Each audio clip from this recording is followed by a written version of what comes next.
Hello guys, welcome to Web World Tech. In this particular video, today we are going to talk about WebSockets. So the first question here is, what is WebSockets? But in order to understand that, let's first categorize the different type of web applications which we use on in our day-to-day basis.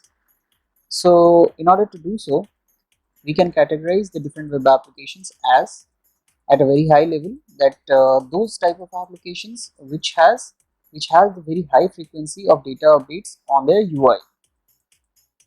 Now what are these kind of applications? So I'll share a few examples for that. First of all, you can consider the applications like share market applications, where you can see the prices, the rates keeps on fluctuating, and the UI gets updated at a very high frequency.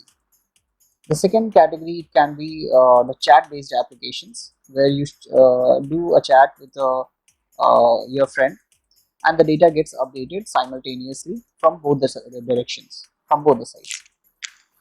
Now, on the other hand, there are typical other type of applications which gets updated based on user interaction or when the user travels from page to page. For example, consider any e-commerce site which you have used recently for any purchase. So in these applications, basically you will see the data, the prices and the products are listed down in the web page, and when you click on something, it the request goes to the server and comes back with the response, updates the UI. So this is updating the UI, but not at that frequency which the first category type of applications does. So that's how, on a very high level, in this perspective, we are categorizing our web applications. Now this was the background related to the different categories of web applications which is needed for us to understand this video. Let's talk about the normal applications, where I said like the frequency of updates is not very high. So in those applications, how is the data getting updated? So the first option is basically when you hit a domain xyz.com, or you call that website on your web browser, the request goes to the server, does some logical operation, takes the data back, comes back to your client and updates the UI. So you get a proper UI with the data, with some proper representation of different UI components and everything. Now consider a situation where you don't want that the UI should get updated based on user interaction, because we have discussed about few examples where the data is getting updated without user intervention. So in that perspective, how we can achieve it? So one of the option there is you can do a Ajax polling. Now what is polling? A detailed video regarding polling and long polling is already given in my channel. You can go and see that. The link I'll be giving in the description. But for this particular video, on a very high level, so polling is something when you give a request to your backend, which in turn gives you the data and you update the UI on a frequent interval of time, and that is automated. It can be done by using set timeout or set interval, something like that. So logically you can do that. Now still, what is the drawback of this particular approach? So in this approach, you are logically calling an API which goes through the network through HTTP protocol. It opens a connection, reaches to server, does some logical operation, and brings the data back either in JSON format or any other format. It comes back and updates the UI. Again, after certain interval of time, it does the same work. Is this way very much optimal? Can we do something better than this?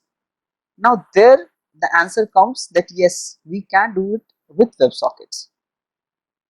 Now what is WebSockets? Basically, in very generic term, WebSockets allows you to communicate between client and server in a duplex mode. Maybe you can understand that the client also can give a request to servers. In the same way, server and client both can interact from both the directions. And the best part here is this particular connection between client and server is not terminated after every request. It terminates only when the client or server does this intentionally. So that is the typical difference you can say is which is there between HTTP and WebSockets. Now, a very important point for us to understand that HTTP, that WebSockets is not a replacement of HTTP. It is, you can consider it as an enhancement or upgrade over HTTP. But it's very important for us to understand and take proper decision that where should we use WebSockets. We'll see the different topics as I described just now, that what are we going to cover in this particular discussion. Let's go to the next slide. So in this particular slide, we'll talk about TCP/IP model. The background regarding this TCP/IP model discussion in this particular video is that we wanted to look at the different protocols and where they actually sit in this TCP/IP model. So as you can see on the screen, so application layer will have HTTP and WebSockets, and this list is not the exhaustive list of protocols per layer. It's just that what we want to highlight here. So second layer is transport, where TCP and UDP are there. Third one is the internet layer with IPv4 v6. Final layer is network access layer. Now we'll go to the next slide and see WebSockets in actual execution. So now, as you can see on the screen, there are 4 different browsers which are open, and we are running our chat application on that. So with this application, uh, you can see all the different participants are chatting with each other, and the data is being broadcasted to all the 4 participants simultaneously. There is no page reload, or there is no user intervention in order to update the UI or any of the participant. One more point to note here is that all the clients which you are looking at the screen are 4 different browsers, and all these browsers are connected to the same server which is running on my local system for this demo. So now let's focus on one of the browser and see the WebSockets in more details. Let's reload the page first and restart our application. Now one important question here is to understand that where can we monitor the WebSockets. So we have opened our network tab.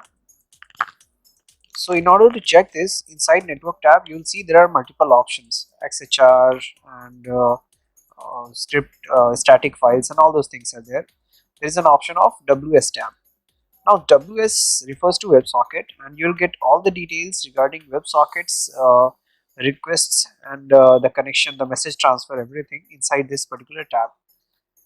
So now as you can see, when I'm tapping on the screen, the events are traveling and it is getting highlighted inside this particular tab. So you'll have headers, messages, initiators, and timing, but for now we'll just focus on the request in and out details, that what is the message getting transferred from both the directions. Now let's go to the next slide. In this particular slide, I have given the reference to the sample codes which is uploaded on the GitHub, which I'm using for this particular demo. Please feel free to refer it and learn. Now let's go to the next slide. Now in order to summarize this topic, uh, WebSockets. WebSockets is a communication protocol that resides in application layer of TCP/IP model and provides a full duplex communication channel over a single TCP connection established between a browser and a server. So hope this was helpful. Thanks for watching.